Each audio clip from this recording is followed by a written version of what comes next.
Obviously, I'm a Yankees fan, so I'd love to see him. It's almost like legacy of like the NFL versus. But I definitely think that Baker could be a really good player for the Panthers moving forward. Did I say Oreos? There's a lot of questions I have about Mahomes. Looks like a kid playing Madden. Turning point in the game is the 13-second drive. They play very hard, even though they're terrible. He's a good pick. You for sure. He's going to be a good player. But I can't argue against the Jamar Chase pick. They made moves saying we're going to win this year, at least get into the playoffs. I'm going with my guy, Corey Seager. So glad. What's good, y'all? My name is Austin Drummond, and I play rugby for the University of Notre Dame. And you're listening to The Outsider's Opinion with Austin and Kevin. What's up, y'all? Welcome to our NBA Opinions of the Week. We're doing top 10s, coming to off-season thing. We're getting close, but we're not quite there yet. But, I'm part of this amazing duo, and the second half, the other part of this duo, Austin. Yeah, Kevin, this was a very, very difficult list for me to make. I didn't really know where to start and how much to value winning, especially when a team doesn't really have a clear duo in their winning games. Like, for example, Memphis has won a lot of games recently. I don't think Jaren Jackson and Ja are really a duo. It's just two players on the same team, and I do think there's a difference between a duo and two players on the same team. Yeah, I see what you're saying. And another thing, this was difficult for me because I love the talent of the duo, but this duo hasn't spent a lot of time. Luka Kyrie, or as we were talking about before, and I wanted to make sure we're having this. I think this is good for y'all, our listeners, to hear. It's KD and Booker is incredible talent put together, but have they gotten the results? No. So how does that factor into the top 10? That's why I think it's going to be a very different top 10. And also, are Harden and Embiid a duo still? Or is that kind of done? I did consider them a duo because they're on the same team. I don't think Okay. because I think you would have to include it. What I didn't know whether to include was KD and Beal, because I feel like Booker and KD are a duo, but I also feel like Beal and KD can be a duo. And the difference between Beal and Booker isn't all that much. Beal's averaged 30 points per game twice in his career. I don't think Booker is so much better than Beal, but Booker's played on better teams, so he has all the limelight. But what are your thoughts? Could you have a KD Beal and a KD Booker, or should we just keep it to one duo per team? I think that would be a fun talk. I if you did that, I'm cool with it. Another thing I did, is there a duo on the Golden State Warriors? Not at the moment. Not at the Yeah. moment. If we would have did in 2018, I would have said Curry, KD, and even in 2019 or 2020, I guess Clay was hurt though. But he was so good when KD was there that I would have considered it. I would have. There's still splash blows, yada yada yada. But Clay's fallen off defensively and shooting wise to where I don't. It's obviously still a duo. I just don't think it's all that high. Yeah, I agree. And to me, when I think of what the Warriors are great at, if we want to do like a triple or like top 3, then the Warriors enter my mind. I would almost think that the duo for the Warriors is Curry and Wiggins, because Wiggins is playing so well defensively right now. Yeah, I was like Curry and Clay, not anymore. And then of course like KD, but like before KD, I would have definitely said Curry and Clay. They would be on this list. And then you have Curry and KD, but then you could also do Curry Clay and Curry KD as a different duo. So it's difficult for me. I was like, so they're not on my list, any Warriors players, but I'm like, they're amazing, but still. So I think that's difficult. And this list could change if Dame Lillard gets traded. Or, yeah, if Dame actually goes to the Heat, it changes the duo for me. Yeah, I also have a duo, so I kind of get what you're saying there. But yeah, let's get started. Let's start at number 10. I'll go first. I'll put KD and Beal here. Okay. I didn't know whether to have him, but Beal is really, really, really efficient.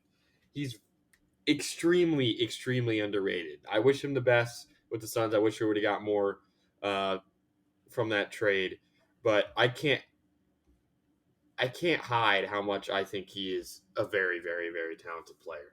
And I do think the Suns have two talented duos here. I won't hide it. I do think that KD and Booker are also on this list. But I do think that the fact that Beal and KD haven't played together is why they're 10. Yeah, no, I like it. I did one per team, but I don't think that should limit one duo per team, if that makes sense. Yeah, these are two separate duos, in my opinion. Yeah. And that's what makes that situation so intriguing is you have two top 10 duos within 3 players. It's just crisscrossing. Well, you haven't crisscrossed yet. If someone wants to argue Beal and Booker as borderline top 10, I'm here for it. Yeah. I don't know if they, but so I'm gonna do an honorable mention or 11, and it was James Harden and Embiid. They would have been higher, but I feel like this duo has ended. But I do think it was a very good duo. Okay, who's your next? And if it stays together, then they would be in the top 10. Okay, but who's your actual 10? My 10 is Jimmy Butler and Bam Adebayo. I think defensively, they're an incredible duo. Offensively, Adebayo struggled in the playoffs a little bit. But I think I don't know if, I feel when you say underrated and everyone says they're underrated, then they become overrated.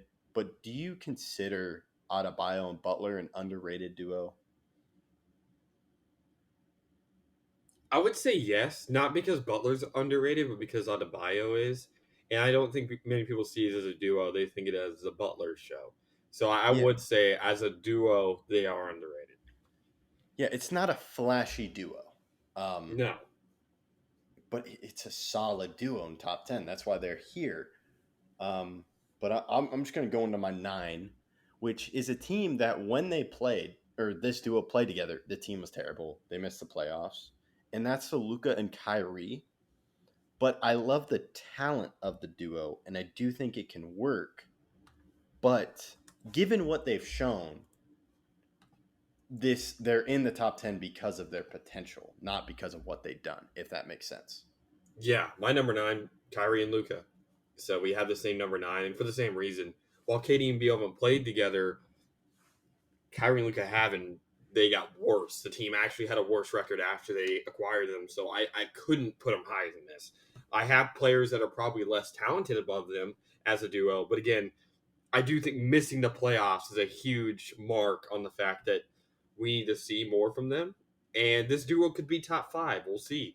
But I definitely think that they need to do something in the playoffs before I give them that courtesy. Yes, I totally agree with you. Glad we're in agreement here. To me, I'm kind of pushing it at 9 too, and that's really buying into the potential. But it's versus a team that's proven, or a duo that's proven in Butler and Adebayo versus the potential of this duo, which is something I think we're going to get into once we get higher up. Yeah, I think that's a great point to make. My number 8 is Donovan Mitchell and Evan Mobley.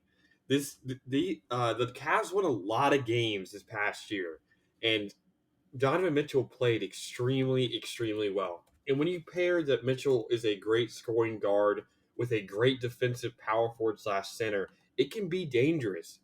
I do think the Cavs could, again, finish as a top 4 finisher, maybe top 3 finisher, especially if the 76ers lose Harden. Mobley, again, he's so good on defense that I think that this duo really can fill each other's holes. And this is another team that they have Garland and Mitchell, and you could go Garland and Mitchell. I would understand that. But I feel like because of Mobley's defensive presence and his ability to play on both sides of the ball, that this leads the edge to a Mobley Mitchell duo.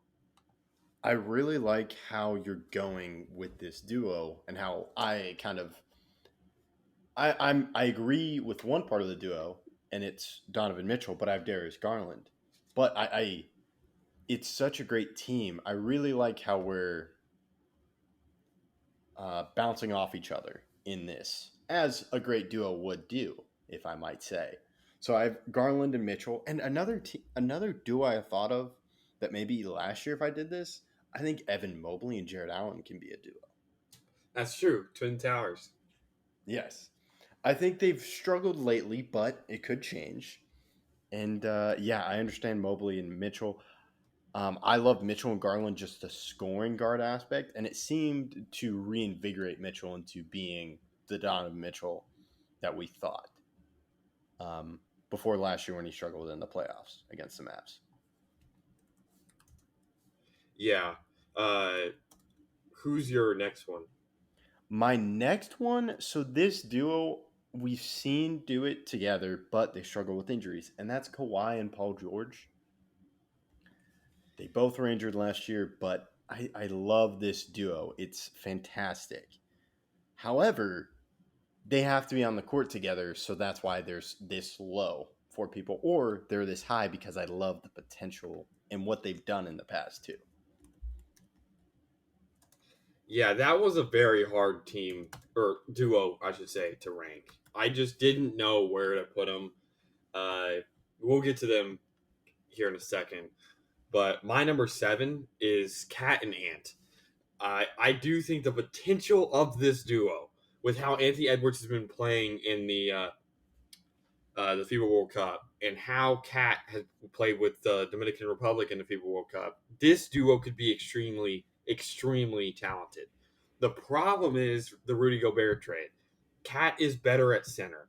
Cat is a center. And when he plays power forward, he can't guard power forwards. He can't. And that's not his fault. He's a center. He's always been center.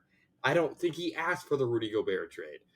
But if Rudy Gobert were to leave the team or something like that were to happen, I do think Cat and Ant, because Ant's coming into his own, I do think this could be an extremely, extremely dangerous team. And I do give them the edge over like Kyrie Luka because they made the playoffs last year. And I give the edge over Donovan Mitchell and Mobley because Mobley's still very young. Mobley is still 21, 22, and I still think he still has to come into his own while Ant and Karl Anthony Towns are established.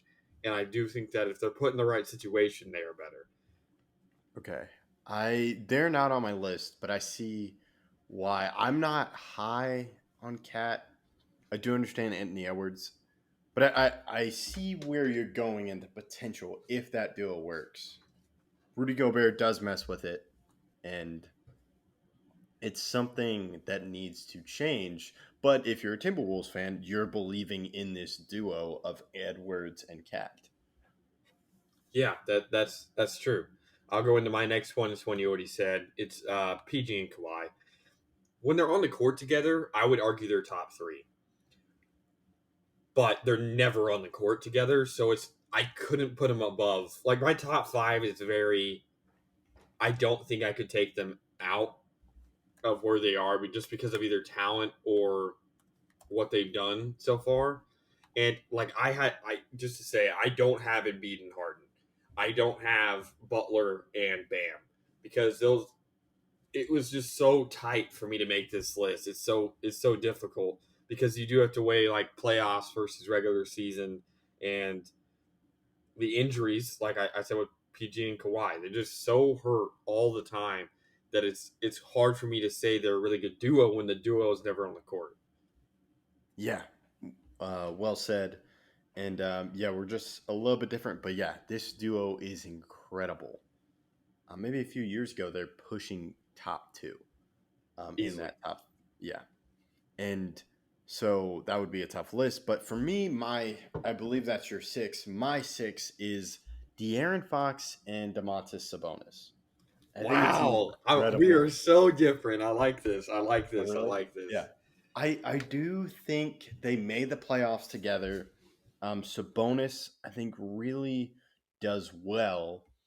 And it seemed to unlock something for Fox, and Fox was so great in clutch situations.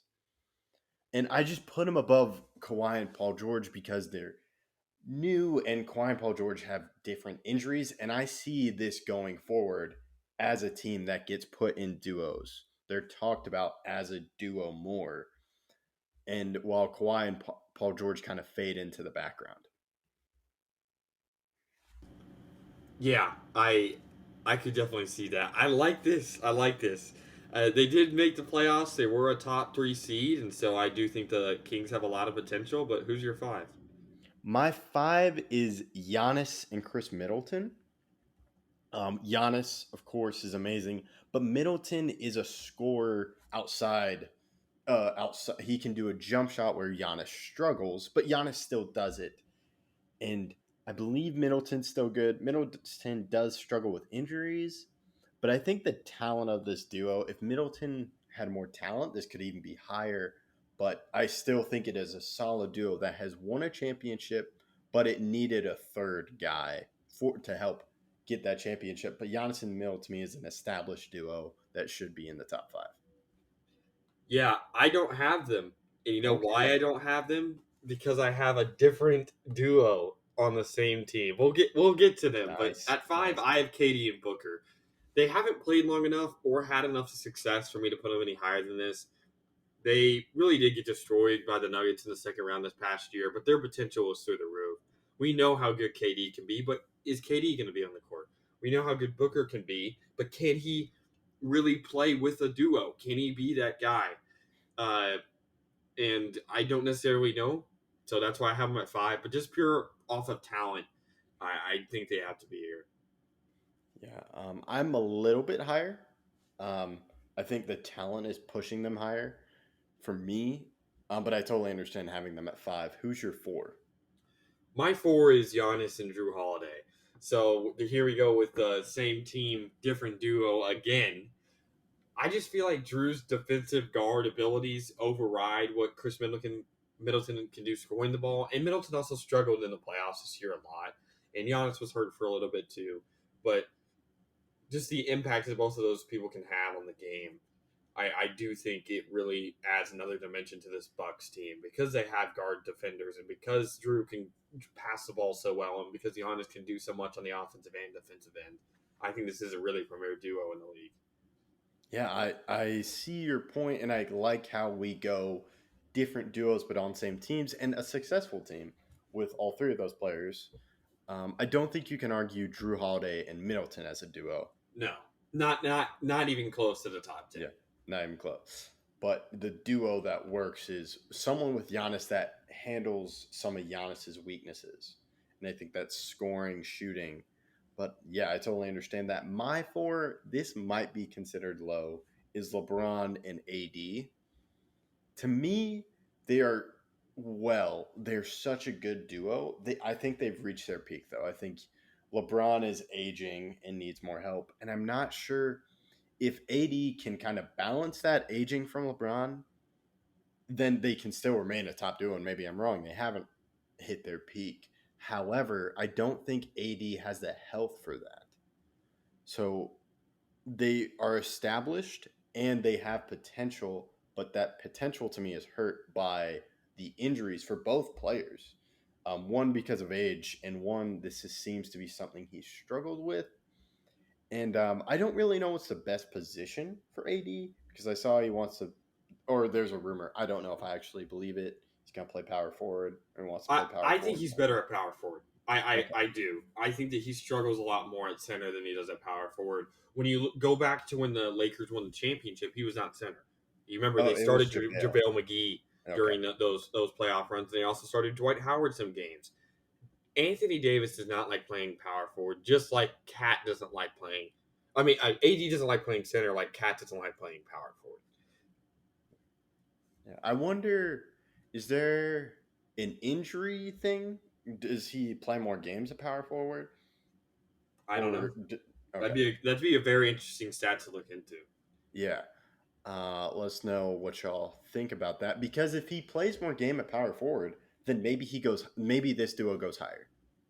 It's really the AD's injuries that hurt me. But AD is a fantastic player, and then LeBron is one of the best to ever do it.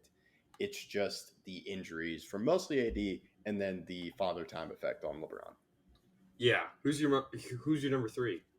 My number three, this is where I put KD and Booker. I know they did not play well in the second round, but they were in the playoffs, and just I think when you add KD, he's one of the top players when healthy, and I think he's fixed his health problems. So I'm looking into the future on it and established. LeBron and AD are more established than KD and Booker, but I love the potential of KD and Booker more than LeBron and AD. I can see where it works. It's just the team around him has to be better for this duo to get a championship, in my opinion. I think Booker's a great scorer, and I think KD is also a great scorer, but KD can also play well on defense, and he has that unique body type where his skills, he's a unicorn, but he's more than a unicorn. Um, Now I can't remember the word that people use to describe him. I just think of unicorn. So this is me. I'm buying into their potential. There are three. They could be higher, but I need to see it. I need to see proof on the court. And depending on what happens on the court, they could fall or they could even rise. But the two duos above them have proven this on the court. Yeah, I would agree, but I do have number three being Tatum and Brown. I'm assuming you have them at 2. I do have them at 2. Yeah, okay. I just think that the fact that I'll just say my number 2 because I'm next anyway. LeBron and AD. I have LeBron and AD above because they've gotten over that hump, and I know they can do it. With Tatum and Brown, they haven't been able to do it. So the top two duos I have, because I know your top duo is probably Jokic and Jamal Yeah. Murray. We can kind of round table the top 3 for me and top 2 for you. It's just LeBron, AD have done it. Jokic and Murray have done it, while Tatum and Brown can't get over the hump. They can't. They can't. They couldn't beat Miami. They couldn't beat all these other teams in the playoffs that they've lost to previously. I need to see them do it, and that's kind of what's holding me back. Giannis and Drew have done it, but I feel like that was so Giannis. While with Jamal Murray and Jokic, Murray has those games where he puts up 50 points. We don't see that from Drew. We don't see that from Chris Middleton. But that's the same thing with LeBron and AD. The AD crazy rebound game against was that against the Warriors where he had like 30 rebounds? Yeah, I would say the Warriors because I don't think it wasn't against the Nuggets. I would say Warriors, yeah. Yeah, where he had so many rebounds. I think it was actually against Grizzlies. Oh, yes, it's the Grizzlies because he outbeat Jaren Jackson. Yeah, he was just outboarding everybody, and AD can have those games, and that's really the difference between the top 2 for me. Is the top 2 really? And this may be controversial to say, but I do think the top 2 both have 2 number ones, and 2 number ones meaning I think they could lead their own team. Murray has never gotten the chance to do it, but that's because I think Murray knows how to play as a team player. As a team player, he's trying to win rings. He really is. I give him a lot of credit for that. But as we see in the playoffs, he averaged 26, 7, and 6 in the playoffs, Kevin, on 47, 40, 93 shooting. I started Jokic and Murray at 4, and then I'm like, and then I look at the playoff, I'm like, wow, moved him up to 3, and then I compared him to everybody else during the playoffs. When you have what Murray and Jokic can provide, I don't know what you can say. What else can they do to prove that they're the best? I don't know. I really do believe that Jokic and Jamal Murray have proven themselves beyond a doubt that they are the best duo in the league. Again, when you look at playoffs, Jamal Murray averaged 26, 7, and 6. Jokic averaged 30, 14, and 10 when you round. I don't know what the conversation is. Your thoughts? Yeah, I really like what you said about AD and Murray. I think they could be number ones on a team. I don't know how good that team is, but they could still be number ones and have a good team. They're not terrible, but I think in between Aaron Gordon, like the low being Aaron Gordon leading the Magic, and then the high maybe being Dame with the Trailblazers. That's Yeah. where I think they'd be in that area. And with AD and LeBron, it's just I don't like the potential of the future, and it's been a while since that championship. I know it's been a few years, still a great championship, but Jalen and Jason Tatum are just have been really good. I see your point though; they haven't gotten over the hump, and I love the players, but I'm starting to question: can Jalen be a number one guy on his own team? I used to think he could be. Now, not so much, but that's gonna be something I'm thinking about this season. Can Jalen Brown be his own guy? And if he proves that, then they can be higher. But to get to the number one spot, they have to win a championship. And of course, Jokic and Murray won it. I think they were going to be on the high for me, and I think they are lifted by Jokic being the best player in the world. But Murray is also so good, and I just think he's not recognized or not applauded as much, which I think he's fine with. He's in for rings, and he and Jokic to me have bonded together, and they have a nice friendship as a duo. And Murray recognizes when to let Jokic go off. But in the playoffs, like you were talking about, when Jokic was tired, Murray stepped up in a huge way. Was it finals game 3? Or was it the Eastern Conference Finals when... No, I think it was in the finals when Murray was not missing a shot during... Let me pull up the stats from the finals too. But I remember one game. I want to say it's like game 3. And Game 3, Murray did have 34 points. He shot Was that the 12 first of 22, but I do believe it was I think it was the conference final. Okay, that's what I'm thinking. Let me- The fourth quarter. Yeah, because Murray averaged in the conference final, he averaged 32.5 points. He averaged more points than Jokic. Yeah. So to me, we saw glimpses. I didn't think Murray could do that until he did it in the playoffs this year after his injury. Yeah, and another thing that I think is important, Murray averaged 10 assists per game against the Heat in the finals. He had 50 assists in 5 games. That's obviously 10 assists per game. He can pass. And I do think that the fact that you have 2 premier passers on the same team is incredible. The fact that Murray can pass with Jokic, it kind of makes when they set a screen for each other, or when Jokic sets a screen, the defense just self-combusts because they don't know what to do. Because either Murray's going to make a great pass, or if you pass to Jokic, Jokic can make another great pass, or shoot it, or Murray can shoot it, or they could drive, or Jokic could drive. It's just a headache for every defense, and I do think that's what makes them number one, is what they can do when they have the ball in their hands. Absolutely. And that's another thing. And even if you do a great job blocking the passes, Jokic can still make an unreal pass. And to me, Murray is just so good. And I don't think he gets recognized for what he could do on his own. I don't know if I'm crazy for saying this. Let me know if I am. Could Murray, if he, in a different reality, if he was on his own team, could it be something similar to what we've seen with Dame and the Trailblazers? Yeah, that's what you said before, right? But yeah, I could. Or that's what I could see with AD and them. That's the height of it, of them Yeah, leading a whole team. I could. I could definitely see it. The problem is the shooting volume that Dame gets. Like, not many players get to just shoot, and still be on a playoff team for as many years as he has. But could definitely see it. Now that Murray's healthy, I do think he is easily a top 25 player in the league. Yeah. Yeah, that's always tough when I think of top 10, top 25. But yeah, I agree. I think he's an incredible player. And the other players may be better. Booker may be better than Murray, or KD better than Murray. But this duo works, and they work so well together that I think they have to be number one. Easily. Yeah. Let us know what you think in the comments. If there's a duo we missed, let us know, and we appreciate you listening.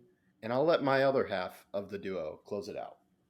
Yeah, thank you guys for listening. Let us know your favorite duos and why it is or is not Jokic and Murray.